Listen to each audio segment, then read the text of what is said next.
तो आज हम ऐसे 5 स्मार्टफोन्स की बात करने वाले हैं जिन्होंने दुनिया को हमेशा के लिए बदल दिया, और ये भी जानेंगे क्या सच में दुनिया को बदल दिया या फिर ये सिर्फ एक मार्केटिंग गिमिक है और ये हमेशा के लिए पास्ट में खो चुके हैं। आज के टाइम में हम सबके पास स्मार्टफोन है, किसी के पास सस्ता स्मार्टफोन है, किसी के पास महंगा स्मार्टफोन है, कोई गरीब है, कोई अमीर है, हर किसी पे हर किसी तरीके का स्मार्टफोन देखा जा सकता है। लेकिन कुछ स्मार्टफोन इस वर्ल्ड में ऐसे भी रिलीज हुए थे जो कि आज जो हम स्मार्टफोन यूज करते हैं उसकी सीडी रह चुके हैं। वो भले ही कुछ अच्छे ना चले हो, लेकिन वो अगर कभी किसी टाइम पे एग्जिस्ट नहीं करे होते तो शायद आज जो हम स्मार्टफोन यूज कर रहे हैं वो हमारे हाथ में ना होते। तो ऐसे ही 5 स्मार्टफोन्स जिन्होंने दुनिया को हमेशा के लिए बदल दिया, उनमें से सबसे पहला स्मार्टफोन है एप्पल आईफोन 1 जो कि 2007 में रिलीज हुआ था। वैसे तो इस बात में बिल्कुल भी शक नहीं है कि एप्पल के आईफोन 1 ने दुनिया को हमेशा के लिए बदल दिया, क्योंकि उस फोन से पहले जो स्मार्टफोन एग्जिस्ट करते थे उनको मैं आज 2025 के अंदर अपने हाथ में as a primary device imagine भी नहीं कर सकता। एंड जब आईफोन 1 का लॉन्च इवेंट चल रहा था तो स्टीव जॉब्स ने प्रेजेंटेशन दी थी, एंड स्टीव जॉब्स की प्रेजेंटेशन में उन्होंने सबसे पहले 3 अलग अलग डिवाइसेस शोकेस करे थे। सबसे पहला था a wide screen iPod with touch gestures, और सेकंड डिवाइस था अ रिवॉल्यूशनरी स्मार्टफोन जो कि उस टाइम से पहले एग्जिस्ट नहीं करता था, और तीसरा डिवाइस था a breakthrough internet communication device जिसने आज दुनिया को हमेशा के लिए बदल दिया। और इंटरनेट को हम किस तरीके से देखते हैं वो भी उसी टाइम से बदलना शुरू हुआ था। और फिर स्टीव जॉब्स ने अपनी प्रेजेंटेशन के अंदर दिखाया ये तीनों फीचर्स एक ही फोन के अंदर मिलने वाले हैं, जो कि उस टाइम पे था एप्पल आईफोन 1। और ये फोन रिवॉल्यूशनरी इस वजह से था क्योंकि इस फोन से पहले जितने भी स्मार्टफोन एग्जिस्ट करते थे वो सब या तो क्वालिटी कीपैड वाले होते थे, कोई अगर फोन टच स्क्रीन था भी तो वो इतना इनएक्यूरेट था कि उसको यूज करना ऑलमोस्ट इम्पॉसिबल था। और स्टीव जॉब्स ने एप्पल के आईफोन के साथ ये तीनों चीजें फिक्स कर दी थी। जैसे कि उनको स्टाइलिश बिल्कुल भी पसंद नहीं था, तो सबसे पहले उन्होंने स्टाइलिश को लात मार के फिंगर को एज अ पॉइंटिंग डिवाइस दिया, जो कि बहुत ज्यादा एक्यूरेट था किसी भी फोन से उस टाइम पे। दूसरा, उस फोन के अंदर हमें पहली बार मल्टी टच जेस्चर्स देखने को मिले थे, जिसकी वजह से आप पिंच टू जूम जैसे फीचर्स को इस्तेमाल कर सकते थे। और वो ऐसा पहला फोन था जो कि डेस्कटॉप लेवल वेब ब्राउजिंग करवा सकता था, क्योंकि उस टाइम पे कोई भी दूसरा phone web browsing desktop level नहीं करवा सकता था। वो सब फोन वाले वेब पेजेस को लोड करते थे जो कि बहुत ज्यादा छोटे और बहुत ज्यादा अच्छे नहीं दिखते थे। वैसे तो आईफोन 1 के बारे में जितना भी कहा जाए उतना कम है, और अगर इस आईफोन 1 के ऊपर आपको एक प्रॉपर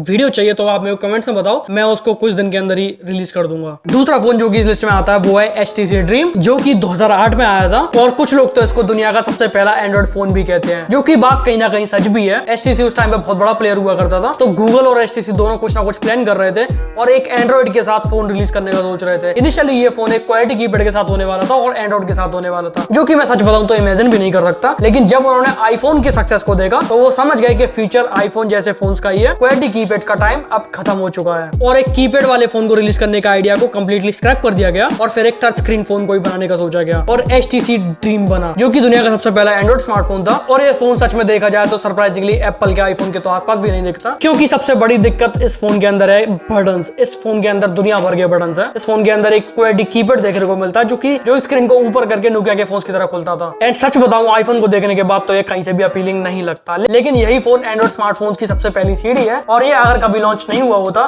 तो शायद आज जो हम एंड्रॉइड फोन यूज करते हैं वो शायद कभी हमारे हाथ में ना होते। तीसरा फोन जो कि हमें इस लिस्ट के अंदर देखने को मिलता है वो फिर से एक आईफोन है, विच इज आईफोन 4। तो आईफोन 1 की रिलीज होने के बाद आईफोन 3GS, आईफोन 2 ये सब सेम से ही दिखते थे, क्योंकि कोई बहुत ज्यादा फर्क इन फोन के अंदर नहीं देखने को मिलता था और बहुत ज्यादा कोई एक्स्ट्रा फीचर भी इनके अंदर नहीं ऐड करा गया था। लेकिन जब आईफोन 4 रिलीज हुआ तो एप्पल के आईफोन को कंप्लीटली रिडिजाइन करा गया, और इस फोन के अंदर हमें पहली बार बॉक्सी डिजाइन देखने को मिली थी, जो कि हमें अभी कुछ टाइम पहले एक बहुत बड़ा ट्रेंड भी देखने को मिला था। इसके अंदर फ्लैट साइड से, इसके अंदर रेटिना डिस्प्ले था, इसके अंदर वीडियो कॉल का ऑप्शन था, इस फोन के अंदर एक 5 मेगापिक्सल का कैमरा था जो कि पहली बार किसी फोन में आया था, और ये 5x तक डिजिटल जूम कर सकता था। बट अनफॉर्चुनेटली ये फोन उस टाइम पे 4G नहीं था, ये 3G कैपेबिलिटी के साथ ही था। लेकिन ये आज से कुछ टाइम पहले जो फोन एग्जिस्ट करते थे उनके लिए बहुत ज्यादा जरूरी था। अगर ये फोन एग्जिस्ट नहीं करता तो शायद वैसे भी फोन एग्जिस्ट ना करते। और आप आईफोन 4 के बारे में क्या सोचते हो, आप मेरे कमेंट सेक्शन में बताओ। क्या ये फोन आपको अच्छा लगता है? अगर आपने कभी यूज करा है तो आपका एक्सपीरियंस इस फोन के साथ कैसा रहा है, आप प्लीज मेरे कमेंट्स में बताओ। चौथा फोन जो कि हमें इसके अंदर देखने को मिलता है वो है सैमसंग की तरफ से।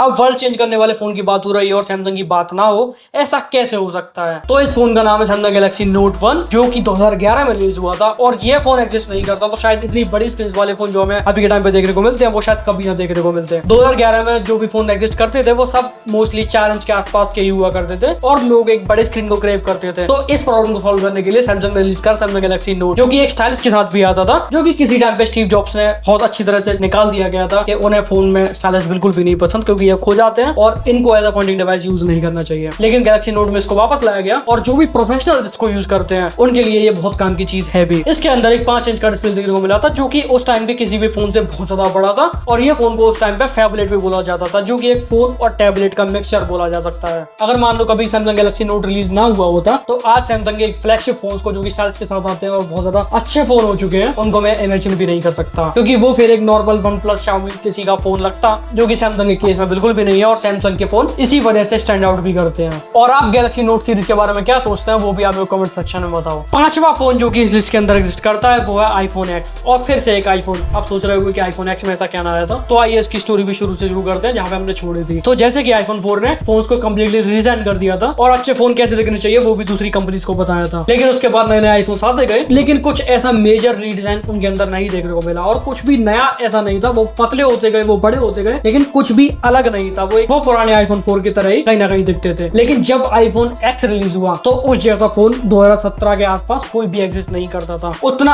अच्छा और इमर्सिव डिस्प्ले किसी भी फोन में पहले से नहीं देखने को मिलता था। और आईफोन एक्स के साथ ही हमें पहली बार एज टू एज डिस्प्ले देखने को मिला था, जो कि एक ओलेड डिस्प्ले था और उसके कलर सच में बहुत ज्यादा अच्छे थे। वैसे तो ओलेड डिस्प्ले सैमसंग ने बहुत टाइम से अपने फोन के अंदर रिलीज करा था, लेकिन एज टू एज डिस्प्ले की आदत सबसे पहले आईफोन ने ही डाली थी। उसके बाद बहुत सारी कंपनीज ने आईफोन को कॉपी करा और बहुत सारे फोन नॉच के साथ आए, कुछ फोन वाटर ड्रॉप नॉच के साथ आए, और सैमसंग ने इन चीजों को बिल्कुल भी कॉपी नहीं करा। उन्होंने अपने नए नॉच रिलीज करे जो कि दूसरे कंपनीज और एप्पल से कंप्लीटली अलग थे, लेकिन उनके अंदर भी एक एज टू एज डिस्प्ले तो थी। अब आईफोन है तो सिक्योरिटी को भी बिल्कुल भी कॉम्प्रोमाइज नहीं करा जा सकता था। इस वजह से आईफोन एक्स के अंदर हमें पहली बार फेस आईडी का ऑप्शन देखने को मिला, जिसकी वजह से कैपेसिटिव फिंगरप्रिंट सेंसर जो कि हमें पहले देखने को मिलते थे उनको कंप्लीटली डिच करना शुरू कर दिया दूसरी कंपनीज ने भी। अगर आईफोन एक्स एग्जिस्ट नहीं करता तो शायद आज के फोन सैमसंग की गैलेक्सी S9 सीरीज जैसा एग्जिस्ट करते होते, या फिर कंप्लीटली किसी ना किसी पॉइंट पर कोई ना कोई कंपनी ऐसा फोन जरूर रिलीज करती जो कि कंप्लीटली इमर्सिव डिस्प्ले देता। बट हाँ, ये चीज सोच के आईफोन को बिल्कुल भी नेग्लेक्ट नहीं करा जा सकता। अगर आईफोन एक्स एग्जिस्ट ना करता तो शायद हमें आज इतने बेटर फोन्स, इतने रिफाइंड फोन्स ना देखने को मिलते हैं। तो यही थे वो पांचों फोन जो कि शायद अपने नंबर्स के लिए बहुत ज्यादा नहीं बिके हों, लेकिन इन्होंने ही आने वाली कंपनीज को डायरेक्शन दी कि आने वाले फोन कैसे होने चाहिए। और इन्हीं फोन्स की वजह से जो बाउंड्रीज एग्जिस्ट करती थी उनको भी ब्रेक करा गया और उनके थ्रू जाके थोड़े और बेटर फोन्स बनाए गए।